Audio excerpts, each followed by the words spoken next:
ابتدائے عمر سے انتہائے عمر تک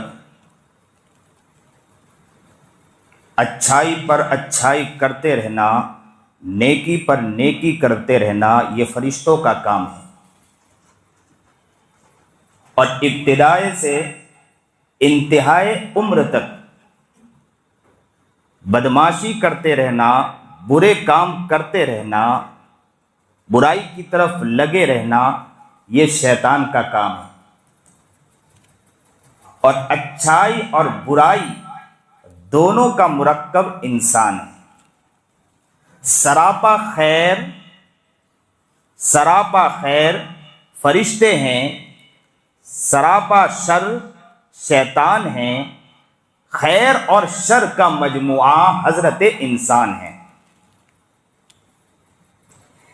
تو یہ بات یاد رکھیں کہ انسان کا جو دل ہے یہ ایک طرح نہیں رہتا، عدلتا بدلتا رہتا ہے۔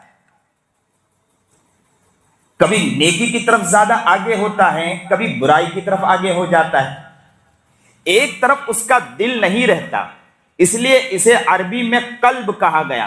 قلب کا معنی ہے الٹنا پلٹنا، ایک جگہ نہیں رہنا۔ آپ آسمان کی طرف دیکھیں تو کبھی آسمان بالکل صاف ہوتا ہے، اور کبھی آسمان کی طرف دیکھیں تو اس پر گھٹائیں ہوتی ہیں، بدلیاں چھائی ہوتی ہیں۔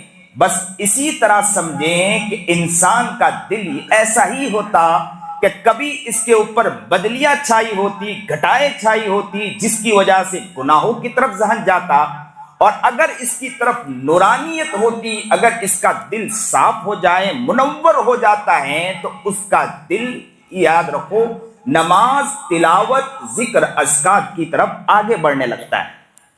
تو انسان کے دل پر اگر ظلمات ہو، انسان کے روح کے اوپر ظلمات ہو، تو یاد رکھنا گناہوں کی طرف اس کا ذہن آگے کی طرف بڑھتا ہے، گناہوں میں اس کا دل زیادہ لگتا ہے۔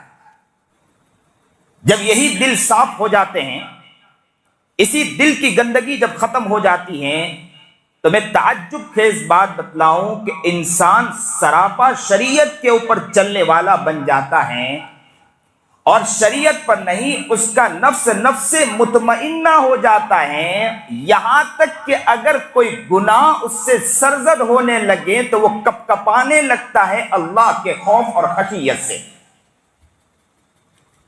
خوف اور خشیت سے مثال سے سمجھے، ایک مال ہے، مال کے اندر کیمرے لگے ہیں، کوئی انسان چاہے کہ اس میں سے کچھ سامان اٹھائیں تو وہ سامان نہیں اٹھا سکتا، اس لیے کہ کیمرے لگے ہیں، کیمرے میں شخص دیکھ رہا ہوگا۔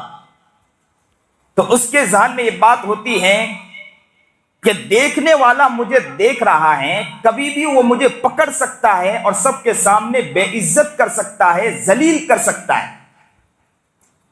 عورت اگر شوہر کے ساتھ چلتی ہے تو اسے یہ خیال ہوتا ہے کہ میرا شوہر میرے ساتھ چل رہا، مجھے دیکھ رہا ہے، میں نے اگر کسی کی طرف غلط نگاہ اٹھائی تو میرا شوہر مجھے دیکھ لے گا۔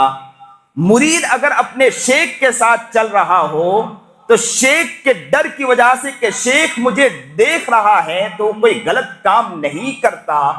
اسی طرح اگر کوئی چور چوری کرنے کا ارادہ کرتا ہو تو مالک کے ڈر کی وجہ سے چوری نہیں کرتا، اس لیے کہ مالک مجھے دیکھ رہا ہے، کہیں ایسا نہ ہو کہ میں نے چوری کی تو مالک مجھے پکڑ نہ لے۔ یہ انسانی فطرت ہے کہ انسان کو اپنے قریب جو رہنے والے ہیں اس کے دیکھنے کا زیادہ ڈر ہوتا ہے۔